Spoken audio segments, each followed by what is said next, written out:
You don't own it. You don't own your PC. I know you think you do because you bought the parts and screwed them into the case, but you don't. The trillion-dollar tech giants have already realized that selling you hardware once is a terrible business model. And their new plan? They're going to make you beg to rent your own graphics card.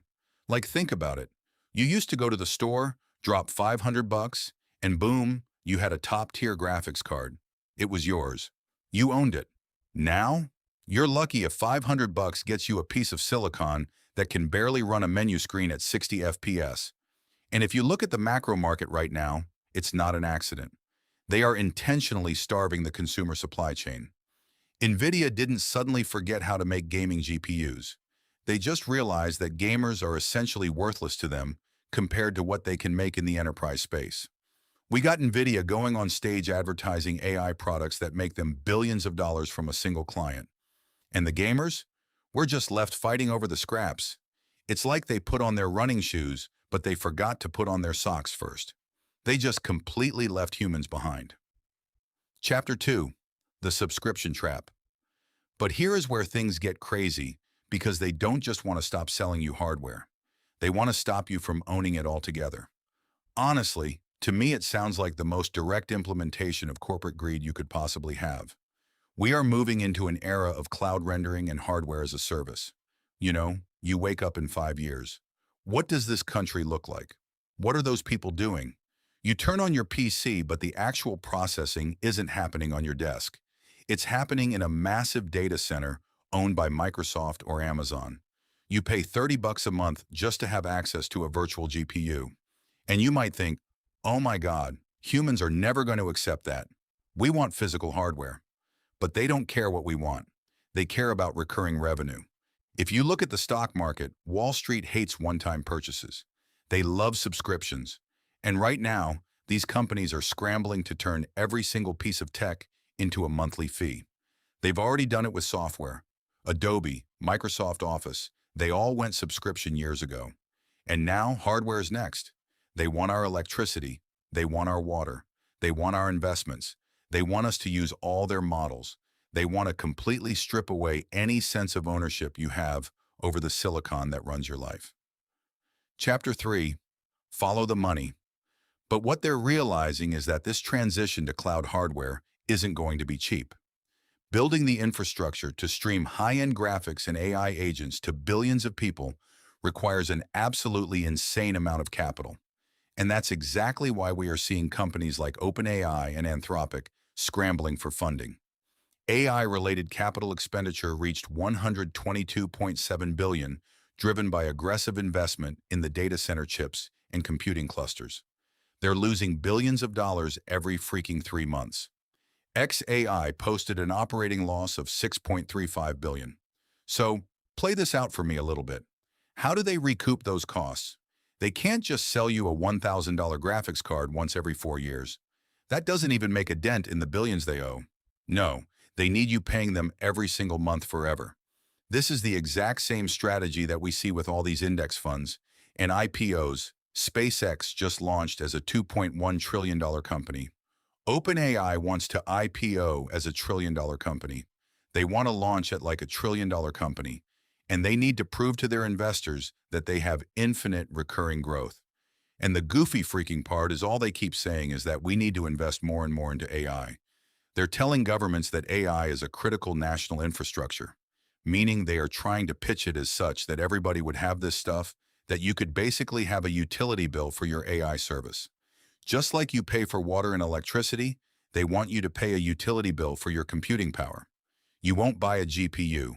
You will pay a monthly computing tax just to participate in modern society. Chapter 4. The End of Hardware. And this is where the geopolitics really kicks in. Because this isn't just about corporate greed, it's about absolute control of the global supply chain. Right now, TSMC on one tiny island produces basically all of the advanced silicon in the world. If there is a geopolitical conflict, or even just heavy tariffs, the consumer market is the very first thing to get completely destroyed. When push comes to shove, TSMC isn't going to prioritize building budget GPUs for gamers. They are going to prioritize massive government contracts and enterprise AI chips that cost $40,000 a pop. The Steam machine was supposed to be $750. Instead, it launched at over $1,000 and is basically dead on arrival in any kind of value sense. Valve couldn't even get the RAM they needed.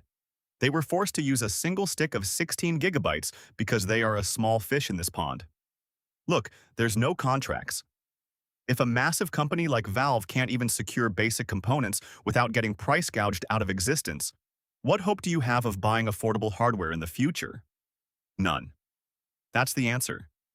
There is no hope for cheap consumer hardware anymore. The entire global supply chain has shifted its focus. They are building data centers that require so much power, they are literally reopening nuclear power plants to run them. Do you really think they care if you can run Resident Evil 4 at 120 frames per second? They don't. They want to sell that computing power back to you drop by drop. The days of buying a PC and owning it are over. We are moving into an era where your hardware is just a terminal, a dumb box that connects you to their smart cloud, and you are going to pay them for the privilege. Chapter 5. The Great Backtrack. But you know what the most hilarious part about all of this is? The tech isn't even that good yet. We are seeing these companies backtrack left and right. They used to say AI would replace all human workers. Now Sam Altman has gone out here and said that maybe he was wrong about that. They are realizing that their trillion-dollar investments are producing slop code. They are realizing that cloud latency is still a massive issue for gaming. It's like they pumped all this money into it, and it just goes straight into the void.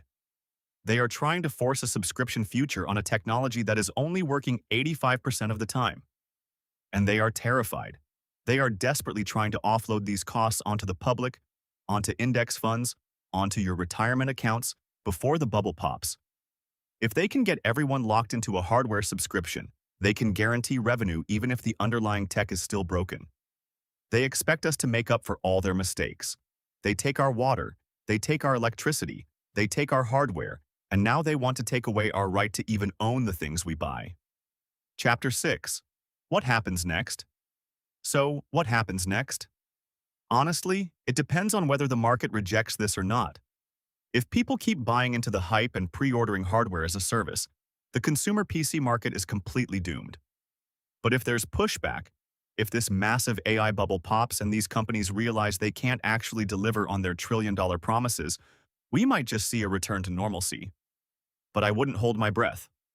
Let me know what you guys think about this. I'd especially like to hear from people that are actually seeing this shift in the tech industry. Do you think we will ever get back to owning our hardware, or are we permanently stuck renting from these tech giants? Other than that, that's going to be it for me. Hopefully you guys have a good one. I'm going to see you guys in the next video. All right?